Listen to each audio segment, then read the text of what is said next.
Greetings, everyone. This is April from Android Authority. Agent 007, better known as James Bond, is known for electronic gadgets and technological wizardry. And when a device appears, no matter how briefly, in one of the James Bond movies, that device is automatically associated with notions of reliability, toughness, and technological advancement. Such a thing occurred with Sony's newest Android phone, the Sony Xperia TL-T30P and the Sony Xperia TL-LT30AT. Both phones are currently referred to as the Bond phone. Is the Xperia T's association with 007 well-deserved? Sit with me through this review and find out. Sony has always been known to break the mold when it comes to its Android phone designs. The Xperia T is no exception. It is solidly built, suave and smooth, and with hardly a sharp corner. Its size and weight are pocketable enough for Mr. Bond or a Mr. Bond wannabe.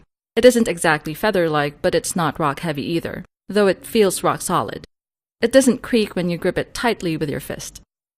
The phone's front is all black, accented only by the silver Sony and Xperia word marks.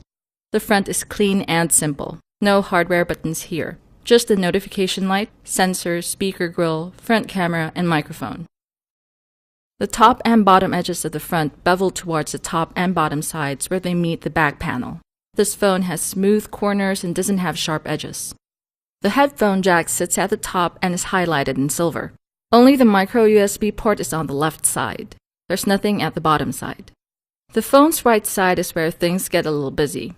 The slots for the micro SD and micro SIM cards are underneath this flap. Right below this compartment are the power buttons, volume rocker, and camera shutter. I must say that these buttons are dangerously situated in an area that can easily be pressed by the base of my thumb. Also, I would need to bend my thumb further downward to be able to access these buttons. I find it inconvenient and uncomfortable, especially with one-handed use. The phone's back is made of soft touch rubber and contrasts nicely with the industrial air of the phone's front. The material prevents fingerprints and smudges. This non-removable back panel curves downwards from the top and bottom edges towards the center. I find this curve somewhat sexy, and it gives the phone a distinct Xperia look. This bump, though, looks ugly, and the loudspeaker hole down here is a little bit too deep. It can easily accumulate dust and dirt over time. The 4.55-inch TFT touchscreen brings a sharp, high-definition display at 1280 by 720 pixels resolution and density of 323 ppi. Colors are vivid and true to life. Images are sharp. You'll see fine details when zooming in on images, though to me the dark tones in videos appear grainy. In terms of processing power, the Xperia T's hardware appears to be a little bit behind, especially in this age of quad-core processing. The Xperia T uses a Qualcomm Snapdragon S4 MSM8268 chipset with a dual-core 1.5 GHz Qualcomm Crate CPU and Adreno 225 GPU. These are complemented by 1 GB of RAM and 16 GB of internal storage. MicroSD expansion is also supported up to 32 GB. The Xperia T is also PlayStation certified. Yet, the Xperia T shows several signs of sluggishness. There's noticeable lag when swiping between home screens, navigating the app drawer, and loading high-resolution photos. Browsing is generally smooth, but zooming in or out of a page takes about a second or so. While video playback and games such as Dead Trigger don't freeze or stutter, dual-core processing becomes most perceptible when launching apps, which takes a few seconds to load. As for the camera, I am quite happy about the dedicated camera shutter button. It's quite a convenience for mobile shutterbugs like me.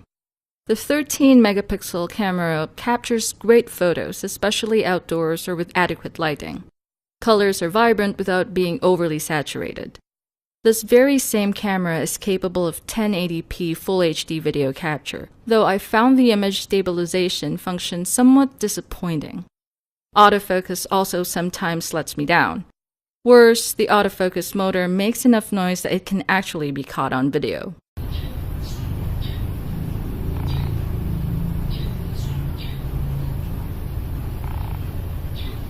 For multimedia playback, the Xperia T comes with Sony Walkman app as the default music player, with straightforward and intuitive controls.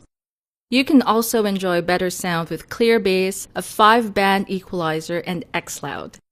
The Xperia T can also play 1080p Full HD videos without gasping for breath.